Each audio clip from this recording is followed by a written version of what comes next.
there guys, welcome to this video where we are going to back and put the trimming or the ribbon round our hoop.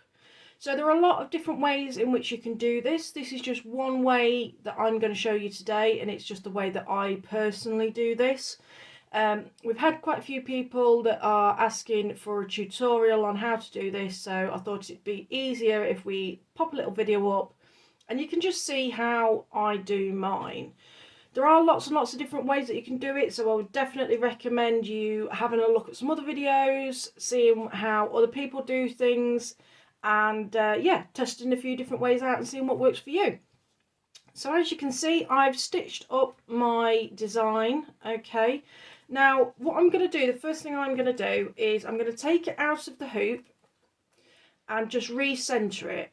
So when we stitch in a hoop, sometimes it's really difficult to find the exact centre, and it can just be a little bit tricky to find the dead centre of it, and you can often end up going a little bit skew with. So I'm just going to move the bits and pieces out of the way. So here we go then. Now, an optional step here is you could wash your design. Okay, now if you're going to do that, just really gentle warm water and a tiny little bit of soap. Nothing too extravagant. Some baby shampoo would be really good. Something soft that's really not going to damage your fabric or your threads. And also, please do not put it in the washing machine or anything like that. Hang it up to dry. Don't put it in the dryer. It will dry how you hang it, so if you fold it over something, it will dry with that fold in, so just bear that in mind, guys. Now I'm not going to do that because I'm really lazy, but it is an option for you if that's what you want to do. Okay, so I am going to try and find the center as best I can. Okay, now this can be quite tricky. I personally find it quite tricky, so I am one of those people that if I don't get it dead center, it is what it is. But yeah, let's try and have a go. So as you can see, it's probably not 100% perfect, but it will do for me. Make sure before you do anything else, you get your design exactly where you want it to be in your hoop. Okay,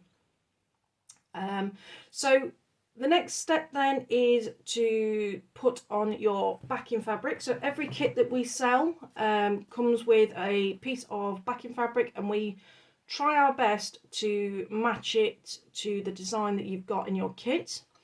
So things that you will need for this this part of the backing stage. So things that you'll need are your backing fabric, a needle and some thread, some scissors. I personally use some larger scissors for this section, but it is entirely up to you. You can still use your smaller craft scissors, some glue and your ribbon. Okay.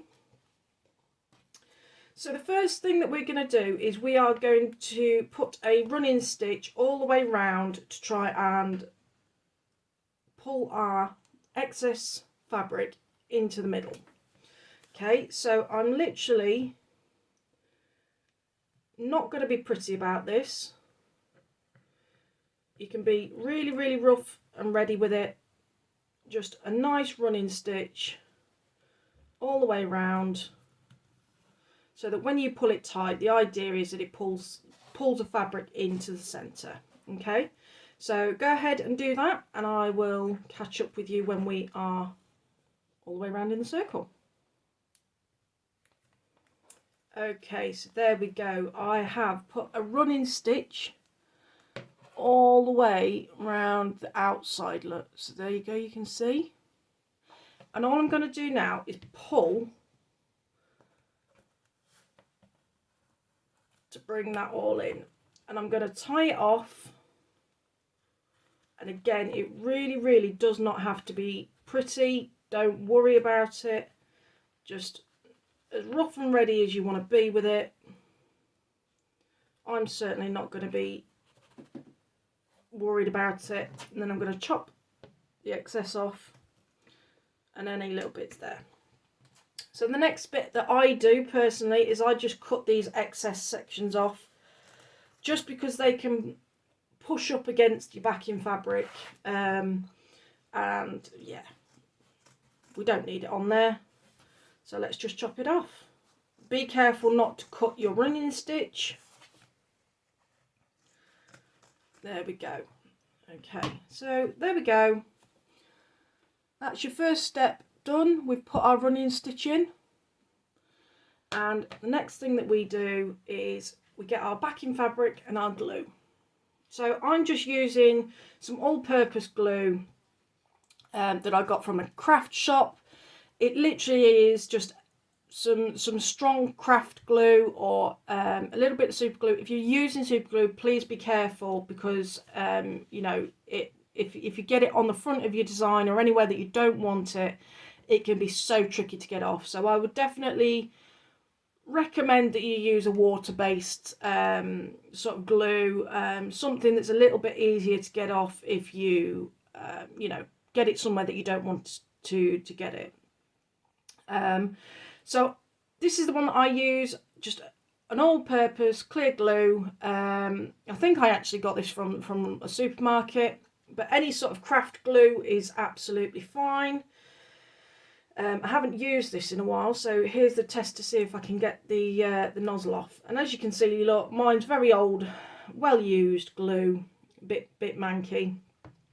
And all we're going to do is just put a thin layer all the way around the outside on the wood as much as you can, all the way around. Okay, don't put too much on, but you want to make sure that there's a nice layer all the way around. Next thing, whilst it's wet, I'm just going to literally press on, and as I'm pressing on, I'm pulling it as tight as I want it to be. Okay, now this glue does take a while to set.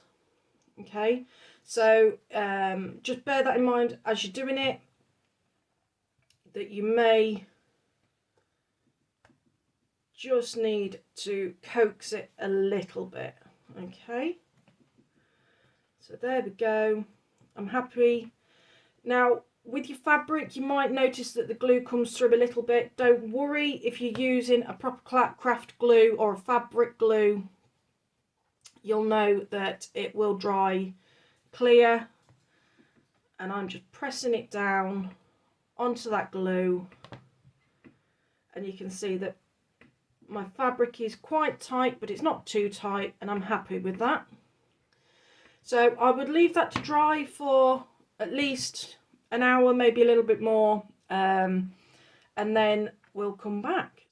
Okay guys, so we're back, and my glue has dried a little bit. It's still a little bit wet, but I have been quite impatient with mine. I would definitely say the longer you can leave it, the better. One thing I should have done is taken my little blue tapey bit off before, but never mind, don't panic. If you haven't, just try and get it off. It doesn't even really matter if you leave it on, because when we put our ribbon on, it will cover that. So, but it's just one of those things that I like to take mine off. So there we go. So all I'm going to do now is I'm going to go around and I'm going to cut off my excess. Now I find it much easier to do it this way than I do to try and cut it to size and then glue it on. Reason being is you can always guarantee that when you try and glue it on, you'll miss a bit, and it's just pain in the bum. Okay guys, so here we are on the ribbon. We are gluing our ribbon around the outside of our design. Okay, so each of our kits includes enough ribbon for you to glue all the way around the outside. Some people like to use their ribbon to hang their designs. It's entirely up to you. But we give you enough ribbon so that you've got the choice. There we go. So literally just doing a little section at a time so we don't get glue everywhere, although ultimately I always get it everywhere. I always get it all over my fingers, but never mind. Key with this sort of thing is not to use too much. But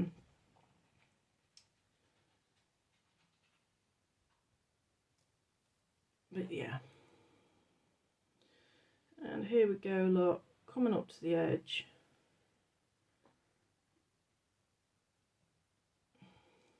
Oops.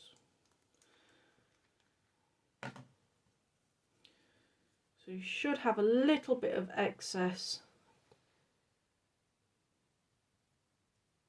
which you can snip off.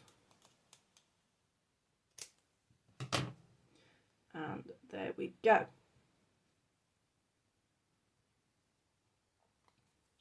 There we go, guys. We are done. You now have one fully backed and ribboned design ready for you to hang on your wall of fame or gift to your friends or your family. And these would make great sort of Christmas gifts or birthday gifts or whatever you fancy. So there you go. Have great fun doing yours, and I will see you in the next video. Bye for now.